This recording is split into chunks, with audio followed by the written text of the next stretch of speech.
Welcome everyone, today we have a new video for Diablo 4. Yes, the patch notes has been came out a few hours ago for October 10th, and in this video there is a lot to go through because there's a lot of details with the patch notes. But instead of doing all that, what I want to do is, I have written some summary notes on the Necromancer class in particular. Because I am planning to play the Necromancer, and I do think for this particular season, Season 2, Necromancer has a lot of potential.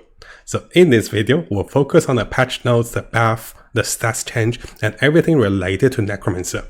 Of course, if you're planning to play a different class and also different build, there is also things we will be talking about, like the damage brackets.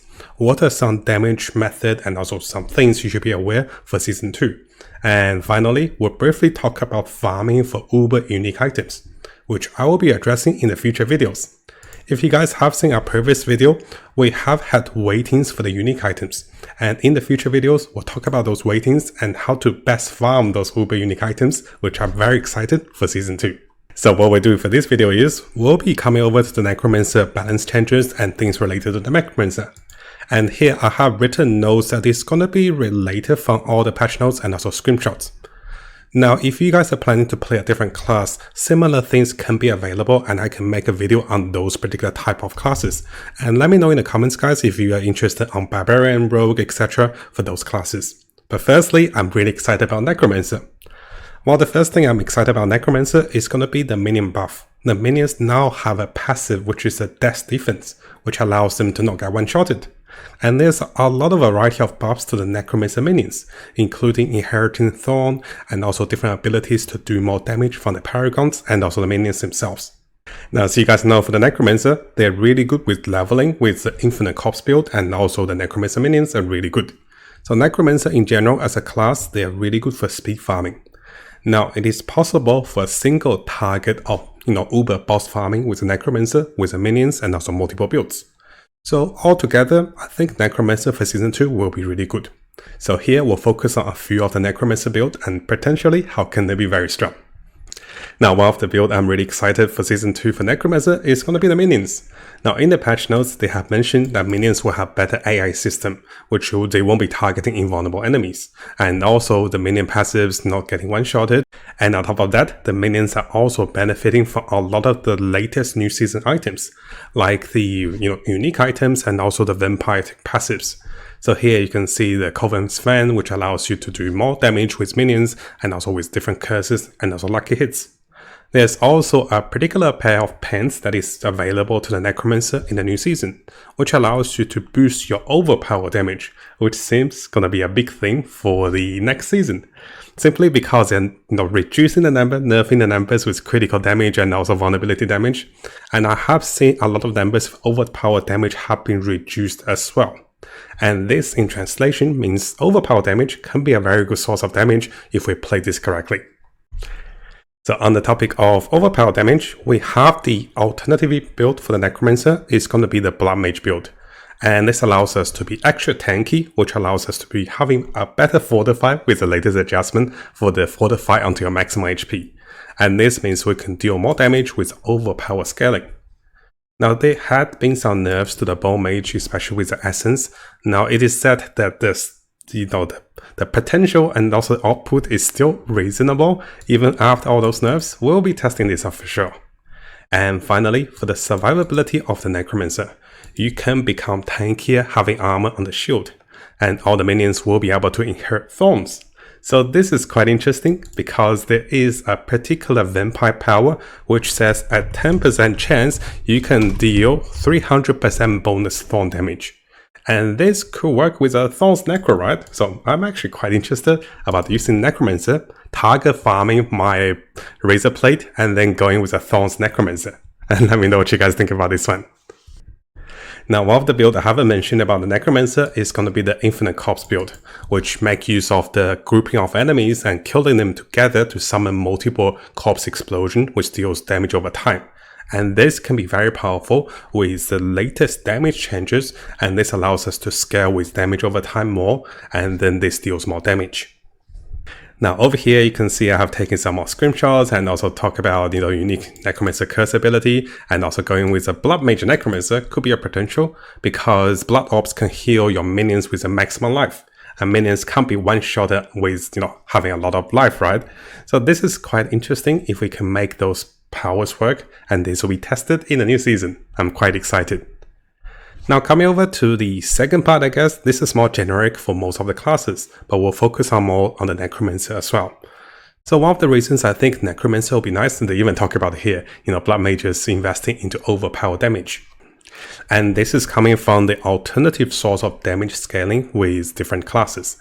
So here what we're looking at is, I think potentially those source of damage can be very powerful in Season 2, including overpowered damage, thorns damage, damage over time from different sources like bleeding and also poison, and finally plus skill ranks to gems.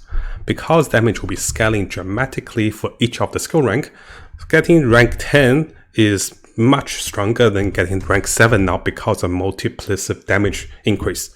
And similarly, I was able to get my skill rank to plus 18 with companions. And maybe now the companions can finally work. We'll be testing this out in the previous, internal round, and I'll see how strong the power of the skill ranks are.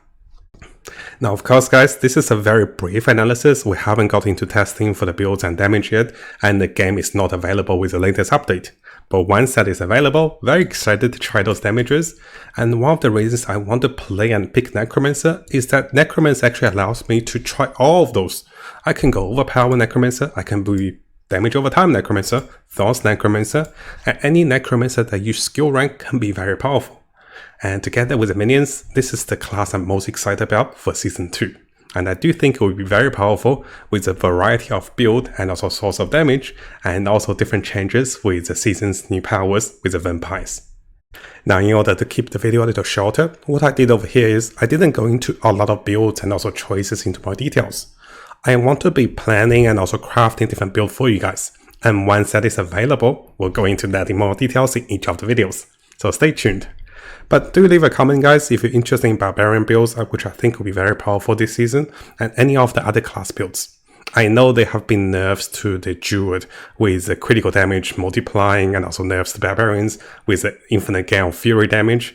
Those are quite interesting as well. So the classes that was nerfed, which we didn't talk about, was Necromancer with a Bone Necromancer, the Barbarian with the infinite damage scaling with spending Fury during Berserk, and also the infinite critical damage scaling with the Druid. Those three was nerfed because of the new season, which was much needed. Now coming over to the farmable uber unique items.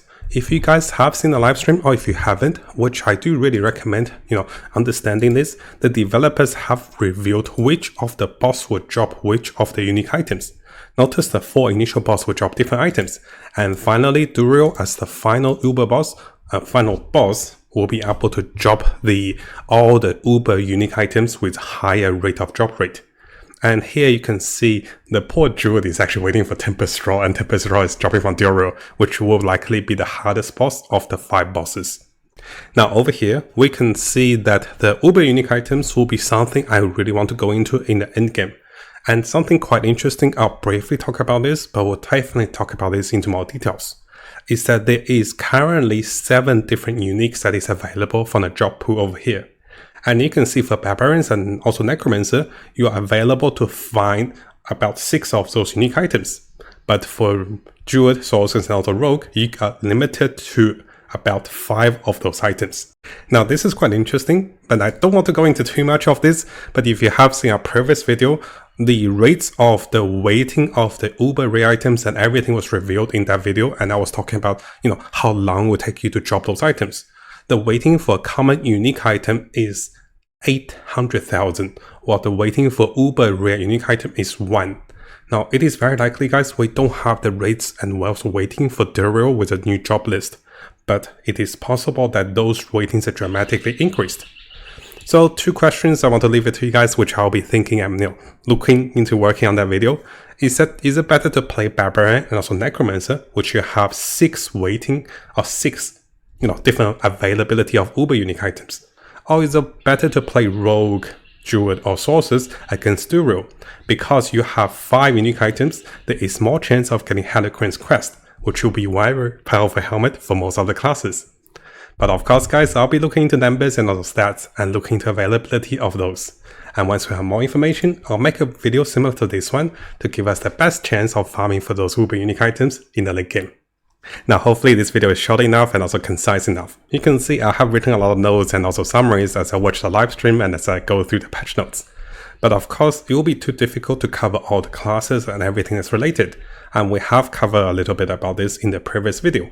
So let me know what you guys think about Season 2. I am excited for it, not just to speed farming and get to level 100, but rather what to do after level 100, and there's multiple things I can try with one of the classes.